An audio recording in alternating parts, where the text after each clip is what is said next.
اعوذ باللہ من الشیطان الرجیم بسم اللہ الرحمن الرحیم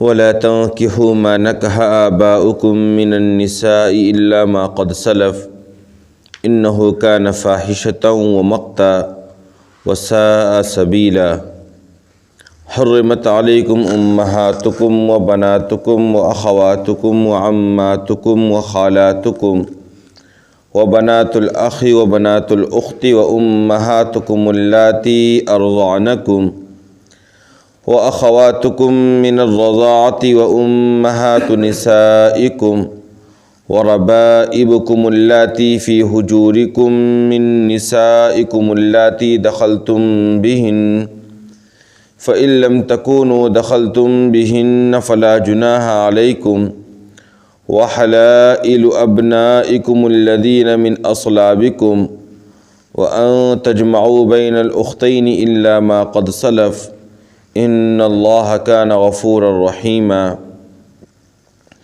وَالْمُحْصَنَاتُ مِنَ النِّسَاءِ إِلَّا مَا مَلَكَتْ أَيْمَانُكُمْ كِتَابَ اللَّهِ عَلَيْكُمْ۔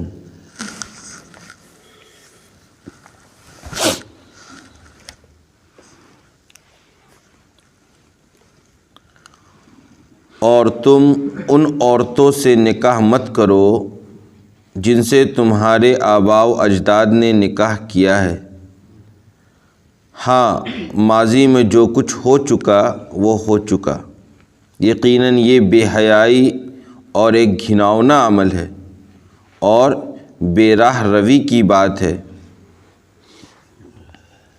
تمہارے اوپر تمہاری مائیں، تمہاری بیٹیاں، تمہاری بہنیں، تمہاری پھوپھیاں اور تمہاری خالائیں حرام قرار دی گئی ہیں، اور بھتیجیاں، بھگنیاں اور تمہاری وہ مائیں جنہوں نے تم کو دودھ پلایا، اور تمہاری رضاعی بہنیں اور تمہاری بیویوں کی مائیں، اور تمہاری پرورش میں تمہاری ان عورتوں کی رہنے والی بیٹیاں بھی تمہارے اوپر حرام ہیں جن کے ساتھ تم نے خلوت کی ہو، ہاں اگر تمہارا ان کے ساتھ خلوت نہ پایا جائے تو تمہارے اوپر کوئی حرج نہیں ہے، اور تمہاری صلبی بیٹوں کی بیویاں، اور تمہارے اوپر اس بات کو بھی حرام قرار دیا گیا ہے کہ تم دو بہنوں کو ایک ساتھ نکاح میں جمع کرو، ہاں جو کچھ ماضی میں ہو چکا وہ ہو چکا، بے شک اللہ تبارک و تعالی بہت معاف کرنے والا، بہت رحم کرنے والا ہے۔ اور وہ عورتیں بھی تمہارے اوپر حرام ہیں جو کسی دوسرے شوہر کے نکاح میں ہیں، البتہ وہ کنیزیں جو تمہاری ملکیت میں آ جائیں۔ اللہ تبارک و تعالیٰ نے تمہارے اوپر ان تمام چیزوں کو فرض قرار دیا ہے۔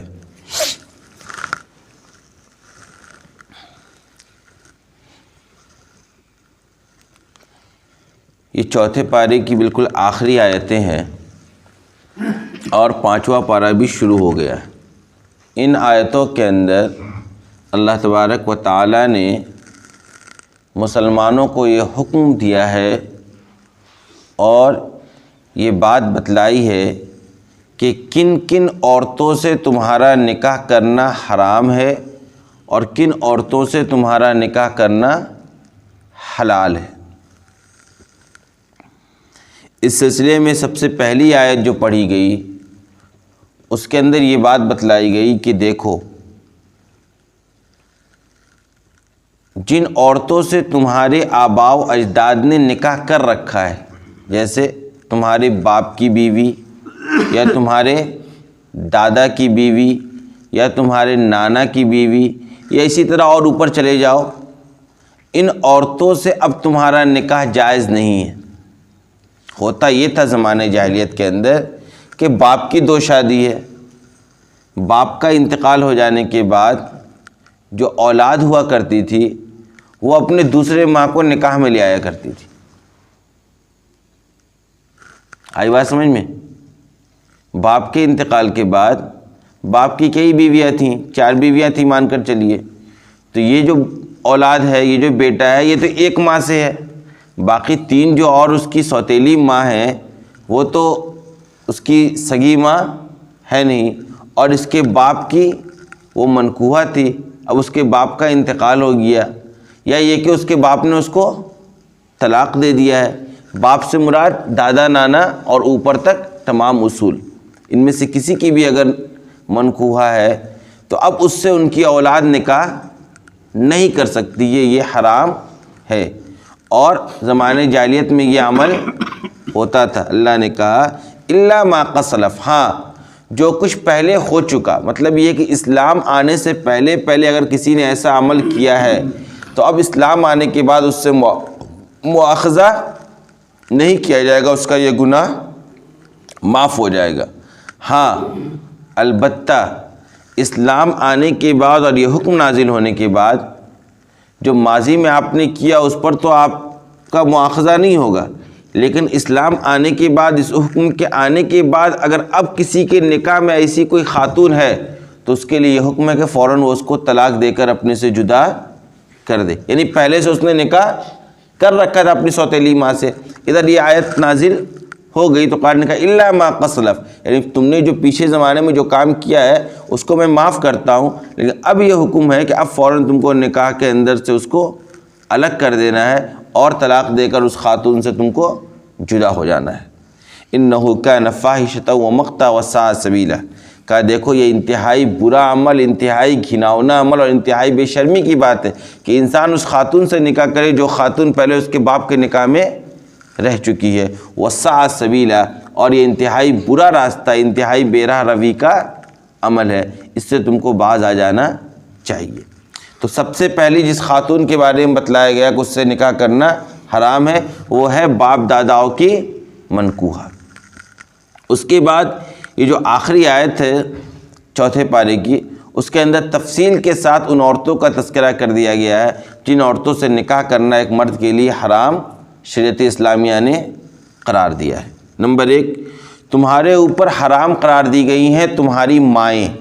ماں سے مراد خواہ وہ سگی ماں ہو، خواہ وہ سوتیلی ماں ہو، خواہ وہ دادی ہو، خواہ وہ نانی ہو. اسی طریقے سے دادی نانی بھی خواہ سوتیلی ہو خواہ سگی اور اپنی ہو، ان تمام سے نکاح کرنا ایک مرد کے لیے کیا ہے؟ حرام ہے. نمبر 2، اور تمہاری بیٹیاں وبناتکم حرمت علیکم امہاتکم وبناتکم. بیٹیوں سے مراد خواہ وہ آپ کی بیٹی ہو، خواہ وہ آپ کی پوتی ہو، خواہ وہ آپ کی نتنی ہو. یہ ساری کیا ہیں اس کے اندر داخل ہیں.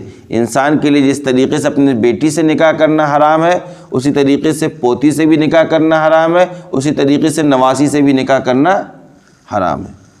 وَأَخَوَاتُكُمْ، اور تمہارے اوپر حرام قرار دیا ہے ہم نے نکاح کرنا تمہاری بہنوں سے. بہن خواہ وہ حقیقی بہن ہو، خواہ وہ اللاتی بہن ہو، خواہ وہ اخیافی بہن ہو. اللاتی اور اخیافی میں نے اس سے پہلے آپ لوگوں کو بتلایا ہے. باپ شریک ہو تو اللاتی، اور ماں شریک بہن ہو تو اخیافی، اور باپ ماں دونوں شریک بہن ہو تو وہ عینی اور حقیقی بہن. اس طرح کی تینوں طرح کی بہنوں سے اسلام نے نکاح کرنے کو حرام قرار دیا ہے. وعماتکم، اور تمہاری پھوپھیاں بھی تمہارے اوپر کیا ہیں؟ حرام ہے. خواہ وہ تمہاری عینی پھوپھی ہو یعنی تمہارے باپ کی سگی بہن ہو، خواہ وہ تمہاری اللاتی پھوپھی ہو یعنی تمہارے باپ کی باپ شریک بہن ہو، خواہ وہ تمہاری اخیافی پھوپھی ہو یعنی تمہارے باپ کی ماں شریک بہن ہو. ہر طرح کی پھوپھیوں سے بھی نکاح کرنا اسلام نے حرام قرار دیا ہے. وخالاتکم، اور تمہاری خالائیں، خواہ وہ تمہاری ماں کی حقیقی بہن ہو، اللاتی بہن ہو یا اخیافی بہن ہو، تینوں طرح کی خالہ سے کیا ہے؟ نکاح کرنا اسلام کے اندر حرام ہے. وبنات الاخ، اور تمہارے بھائی کی بیٹیاں یعنی کون؟ بھتیجیاں، ان سے بھی نکاح کرنا اسلام نے حرام قرار دیا ہے، خواہ وہ حقیقی بھائی کی بیٹی ہو، خواہ وہ اللاتی بھائی کی بیٹی ہو، خواہ وہ اخیافی بھائی کی بیٹی ہو۔ وہ بنات الاخت، اور تمہاری بہنوں کی بیٹیاں یعنی بھانجیاں، ان سے بھی نکاح کرنا اسلام کے اندر حرام ہے۔ یہاں بھی وہی بات ہے، خواہ وہ تمہاری حقیقی بہن کی بیٹی ہو، خواہ تمہاری اللاتی بہن کی بیٹی ہو، خواہ تمہاری اخیافی بہن کی بیٹی ہو۔ وَأُمَّهَاتُكُمُ اللَّاتِي أَرْضَعْنَكُمْ، اور وہ عورتیں بھی تمہارے اوپر، تمہاری وہ مائیں بھی تمہارے لیے حرام قرار دی گئی جنہوں نے تم کو دودھ پلایا ہے، یعنی جن سے تمہارا رشتہ کیسا ہے؟ رضاعت کا تعلق ہے، رضاعت کا رشتہ ہے، یعنی جس عورت نے تم کو مدت رضاعت کے اندر دودھ پلایا ہو، اور مدت رضاعت کتنے دن ہے؟ 2 سال، مدت رضاعت 2 سال ہے۔ اس پیریڈ میں اگر کسی خاتون نے تمہیں دودھ پلایا ہے تو اب وہ خاتون بھی تمہارے اوپر اسی طریقے سے حرام ہے، تمہارے لیے نکاح کرنا اس سے اسی طریقے سے ناجائز اور حرام ہے جس طریقے سے تمہارے لیے نکاح کرنا تمہاری ماں سے حرام ہم نے قرار دیا ہے۔ لہذا رضاعی ماں سے بھی نکاح کرنا حرام ہے۔ اور رضاعت کب ثابت ہوتی ہے میں نے بتلا دیا، مدت رضاعت میں اگر کسی خاتون نے کسی بچے کو دودھ پلایا ہو تب وہ اس کی رضاعی ماں ہوگی اور رضاعت کی جو احکامات ہیں اس کے اوپر جاری ہوں گے۔ اگر مدت رضاعت کے بعد کوئی خاتون کسی بچے کو دودھ پلا رہی ہے تو وہاں یہ حکم جاری نہیں ہوگا۔ وَأَخَوَاتُكُم مِّنَ الرَّضَاعَةِ، اور تمہاری وہ بہنیں بھی تمہارے اوپر حرام ہے جن سے تمہارا تعلق رضاعت کی بنیاد پر ہے، یعنی رضاعی بہنیں۔ کیا مطلب؟ ایک خاتون ہے، اس نے آپ کو بھی دودھ پلایا ہے اور فلاں کی بیٹی کو بھی اس نے دودھ پلا رکھا ہے، تو اس فلاں کی بیٹی سے جو آپ کا تعلق ہو جائے گا وہ رضاعت کا ہو جائے گا، وہ آپ کی رضاعی بہن بن جائیں گی۔ اب اس طرح کی خاتون سے بھی نکاح کرنا حرام ہے، ایسی خاتون سے بھی نکاح کرنا اسلام نے حلال قرار نہیں دیا ہے۔ وَأُمَّهَاتُ نِسَائِكُمْ، اور تمہاری بیویوں کی مائیں یعنی ساس سے نکاح کرنا بھی اسلام نے حرام قرار دیا ہے۔ وَرَبَائِبُكُمُ اللَّاتِي فِي حُجُورِكُم مِّن نِّسَائِكُمُ اللَّاتِي دَخَلْتُم بِهِنَّ، اور تمہاری وہ بیوی جس کے ساتھ خلوت صحیحہ بھی پایا گیا ہو۔ خلوت صحیحہ میں نے آپ لوگوں کو پہلے بتلایا، یعنی جس خاتون کے ساتھ، جس بیوی کے ساتھ مرد نے تعلق قائم کیا ہو، یا یہ کہ ایسی خلوت پائی گئی ہو جس میں تعلق قائم کرنے سے کوئی معنی موجود نہ ہو، اگرچہ تعلق قائم نہ ہوا ہو لیکن اگر خلوت صحیحہ بھی پایا گیا ہو تو اس کی بنیاد پر بھی اس خاتون کی جو دوسرے شوہر سے بیٹی ہے، جو اب کس کی پرورش میں ہے؟ تمہارے پرورش میں ہے۔ ایک خاتون کا نکاح ہوتا ہے، اس کی اولاد ہوتی ہے بیٹی کی شکل میں، اس کے شوہر کا انتقال ہو جاتا ہے، اب وہ خاتون اٹھتی ہے کسی دوسرے مرد سے نکاح کرتی ہے تو یہ اس بچے کو بھی لے کر جا رہی ہے، اور یہ بچہ اب اس شوہر کے زیر پرورش ہے، یہ بیٹی اب اس دوسرے شوہر کے زیر پرورش ہے، تو اب اس باپ کے لیے، اس دوسرے شوہر کے لیے اس بیٹی سے نکاح کرنا بھی حرام ہے۔ یہی کہا وَرَبَائِبُكُمُ اللَّاتِي فِي حُجُورِكُم مِّن نِّسَائِكُمُ اللَّاتِي دَخَلْتُم بِهِنَّ، لیکن اس کے لیے شرط کیا قرار دیا ہے کہ اس خاتون کے ساتھ اس کا صرف عقد ہونا کافی نہیں ہے، اس خاتون کے دوسرے شوہر سے ہونے والی بیٹی سے نکاح کے حرام ہونے کے لیے صرف نکاح کا وجود کافی نہیں ہے بلکہ اس کے ساتھ خلوت کا پائے جانا بھی ضروری ہے۔ فَإِن لَّمْ تَكُونُوا دَخَلْتُم بِهِنَّ فَلَا جُنَاحَ عَلَيْكُمْ، اگر خلوت نہیں پایا گیا، یعنی ایک خاتون سے ہم نے نکاح کیا، وہ خاتون پہلے شوہر سے ایک بیٹی لے کر آ رہی ہے، صرف نکاح ہوا ہے، خلوت نہیں پایا گیا ہے، صحبت کا وجود نہیں ہوا ہے، اور اب اس نے کیا کیا، اس خاتون کو نکاح میں لانے کے بعد اس نے طلاق دے دی خلوت سے پہلے، تو اب اس کی وہ جو بیٹی ہے جو وہ لے کر آئی ہے اس سے نکاح کرنا اس کے لیے حلال ہوگا۔ دوسرے شوہر کی لائی ہوئی بیٹی سے نکاح کرنا حرام تب ہے جبکہ اس خاتون کے ساتھ خلوت کا پائے جانا متحقق ہو جائے۔ وَحَلَائِلُ أَبْنَائِكُمُ الَّذِينَ مِنْ أَصْلَابِكُمْ، اور تمہاری جو صلبی بیٹے ہیں ان کی جو بیویاں ہیں، یعنی جسے ہمارا بہو یا دیگر الفاظ سے جانتے ہیں، وہ بھی کیا ہے، مرد کے اوپر حرام ہے۔ یہاں قرآن نے شرط لگایا صلبی بیٹی، صلبی بیٹا جو ہے اس کی بیوی حرام ہے، لے پالک بیٹا ہے، آپ نے کسی کو گود لیا ہے اور اس کی آپ نے پرورش کی ہے، اس کی بیوی ہے، اب اس بیٹے کا انتقال ہو جاتا ہے تو عدت گزرنے کے بعد یہ جو بہو ہے اس سے نکاح حلال ہے۔ نکاح حرام ہے جو تمہاری صلبی بیٹا ہو، جو تمہارا بیٹا ہو سگا، اس کی بیوی، اس نے جس خاتون سے نکاح کر لیا، اس سے اب تمہارے لیے کبھی نکاح کرنا حلال نہیں ہوگا۔ وَأَن تَجْمَعُوا بَيْنَ الْأُخْتَيْنِ، اور تمہارے اوپر یہ بھی حرام ہے کہ تم بیک وقت دو بہنوں کو اپنے نکاح کے اندر جمع کر لو۔ ایک خاتون آپ کے نکاح میں ہے، آپ چاہتے ہیں کہ اسی کی بہن سے میں دوسرا نکاح کر لوں، اس خاتون کو اپنے نکاح میں رکھتے ہوئے، حرام۔ ہاں، اس خاتون کو آپ طلاق دے دیں، یہ بیوی آپ سے الگ ہو جاتی ہے، اب آپ اسی کی بہن کو اپنے نکاح کے اندر رکھ سکتے ہیں۔ ایک ساتھ دو بہنوں کو نکاح میں جمع کرنا بھی حرام ہے، الا ما قد سلف۔ یہ جو تفصیل بیان کیا قرآن نے کہ تمہارے اوپر تمہاری مائیں حرام ہیں، تمہاری بیٹیاں حرام ہیں، تمہاری بھتیجیاں حرام ہیں، تمہاری بھانجیاں حرام ہیں، تمہاری رضاعی ماں حرام ہے، تمہاری رضاعی بہن حرام ہے، تمہاری صلبی بیٹوں کی بیویاں حرام ہیں، تمہاری ان خواتین کی بیٹیاں حرام ہیں جن کے ساتھ تم نے دخول کیا ہے، جن کے ساتھ خلوت متحقق ہو گیا ہے، اور تمہاری بیویوں کی جو ماں یعنی تمہاری ساس، یہ بھی تمہارے اوپر حرام ہے۔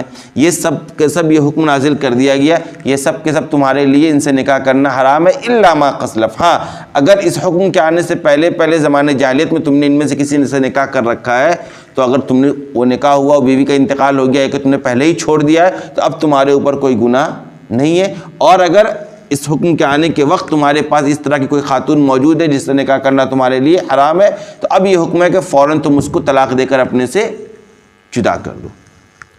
ان اللہ کان غفورا رحیما، اللہ تعالیٰ بہت معاف کرنے والا اور بہت رحم کرنے والا۔ یہ جو بھی پیچھے تمہارا معاملہ ہوا اس کو اللہ تبارک و تعالیٰ نے معاف کر دیا۔ یہ ان خواتین کی تفصیل ہے جن سے نکاح کرنا حرام ہے۔ ایک اور خاتون ہے جس کا آگے تذکر آ رہا ہے، اس سے پہلے یہ اصول سمجھ لیں کہ اسلام نے عام طور پر اس کو ایک اصول میں متعین کر دیا کہ کن خواتین سے نکاح کرنا حرام ہے۔ تو کہا جب بھی کسی دو خاتون کو آپ اپنے نکاح میں جمع کرنا چاہتے ہیں تو آپ یہ دیکھیے کہ ان دو خاتونوں کو میں سے ایک کو اگر مرد مان لیا جائے، ایک کو اگر مرد فرض کر لیا جائے، تو ان دونوں خاتون کا آپس میں یعنی مرد اور ایک خاتون کا نکاح جائز ہوگا یا نہیں ہوگا؟ اگر ان دونوں کے درمیان نکاح حرام ہے تعلق کی بنیاد پر، تو اس طرح کی دو خاتون کو اپنے نکاح کے اندر جمع کرنا بھی حرام ہے۔ جیسے آپ مان کر چلیے آپ نے جس خاتون سے نکاح کیا اس کی پھوپھی سے آپ نکاح کرنا چاہتے ہیں، اب آپ الگ ہو جائیے اور آپ دیکھیے کہ وہ خاتون اور اس کی پھوپھی میں سے کسی ایک کو ہم مرد مان لیتے ہیں، تو ایسی صورت ہوگی، یا اگر ہم اس خاتون کو مرد مانتے ہیں تو اس کی وہ پھوپھی لگی، اور اگر اس پھوپھی کو ہم مرد مان لیتے ہیں تو یہ خاتون اس کی بھتیجی لگی، اور بھتیجی سے نکاح کرنا بھی حرام ہے اور پھوپھی سے نکاح کرنا بھی حرام ہے۔ لہذا ایسے کسی بھی دو خاتون کو آپ اپنے نکاح میں جمع نہیں کر سکتے ہیں۔ پھوپھی بھتیجی کو آپ نکاح کے اندر جمع نہیں کر سکتے ہیں، خالہ بھانجی کو آپ نکاح کے اندر جمع نہیں کر سکتے ہیں، ماں بیٹی کو آپ نکاح کے اندر جمع نہیں کر سکتے ہیں۔ آئی بات سمجھ میں؟ تو کسی بھی دو ایسے خاتون کو، ان میں سے اگر ایک کو مرد کر لیا فرض کر لیا جائے تو ان دونوں کا آپس میں نکاح جائز نہ ہو۔ ایسے کسی بھی دو خاتون کو آپ بیک وقت اپنے نکاح کے اندر جمع نہیں کر سکتے، اسلام نے اس کو حرام قرار دے دیا۔ آئے کہا والمحصنات من النساء الا ما ملکت ایمانکم، اور وہ عورتیں بھی تمہارے اوپر حرام ہیں جو کسی دوسرے شوہر کے نکاح میں ہیں۔ یعنی جب تک ایک خاتون کسی دوسرے شوہر کے نکاح میں ہے، اور اگر نکاح میں نہیں بھی ہے، طلاق ہو گیا یا کہ اس کا شوہر انتقال ہو گیا، تو تب تک وہ خاتون آپ کے لیے حلال نہیں جب تک کہ وہ عدت کی پوری مدت کو گزار نہ لے۔ اس سے پہلے اس طرح کے خاتون سے بھی نکاح کرنا اسلام نے حرام کر دیا۔ الا ما ملکت ایمانکم، ہاں ایک صورت ہے جہاں دوسری کی بیوی رہتے ہوئے آپ کے لیے حلال ہو جاتی ہے وہ خاتون نکاح کرنا۔ وہ کیا ہے؟ وہ صورت ہے جب کوئی کنیز، کوئی باندی جنگ کے اندر آپ کو حاصل ہو اور آپ کی ملکیت میں آ جائے، یعنی آپ کا جنگ ہوا غیروں سے، جنگ ہونے کے بعد دارالحرب سے دارالاسلام کچھ باندیاں لائی گئیں قید کر کے، دارالحرب میں اس کا نکاح ہو چکا ہے، اس کا شوہر وہاں موجود ہے۔ اب وہ خاتون جب آپ کی ملکیت میں آ گئی تو ملکیت میں آتے ہی اس خاتون کا اس کے شوہر سے نکاح ٹوٹ جائے گا. اور یہ جو اب خاتون ہے جو آپ کی ملکیت میں ہے باندی کی شکل میں، شریف باندی، اب یہ نہیں پائی جاتی ہیں. زمانہ اسلام کے شروع میں یہ ساری چیزیں پائی جاتی تھیں. تو اس خاتون سے اب نکاح حلال ہوتا تھا، لیکن اس کے لیے شرط یہ تھی کہ کم از کم 1 حیض تک انتظار کیا جائے، اور اگر حمل سے وہ خاتون ہے تو وضع حمل کا انتظار کیا جائے. وضع حمل کے بعد پھر آپ کے لیے نکاح کرنا حلال ہوتا ہے، اور اگر حمل سے نہ ہو تو کم از کم 1 نکاح تک 1 حیض تک انتظار کیا جائے، تاکہ یہ پتہ چل جائے کہ یہ خاتون حمل سے ہے یا نہیں ہے. اس کے بعد ہی اس خاتون سے، اس باندی سے نکاح کرنا حلال ہوتا تھا. کتاب اللہ علیکم، یہ تمام جو ہم نے بیان کیا یہ سب کے سب اللہ تبارک و تعالی کی طرف سے تمہارے لیے ایک فرض حکم ہے. اللہ نے تمہارے اوپر یہ فرض قرار دیا ہے کہ تم ان خواتین سے نکاح نہ کرو. ہاں، احل لکم ما وراء ذالکم، ان کے علاوہ جو خواتین ہیں ان سے نکاح کرنا حلال ہے. اور جب نکاح ان کے سے حلال ہے تو کیا سچویشن ہوگی، کیا شرائط ہوں گے، کن شرائط کو آپ پوری کریں گے تب کسی اجنبی خاتون سے آپ کا نکاح کرنا جائز ہوگا. اس کا انشاءاللہ اس کا بیان آگے آئے گا. وآخر دعوانا الحمدللہ.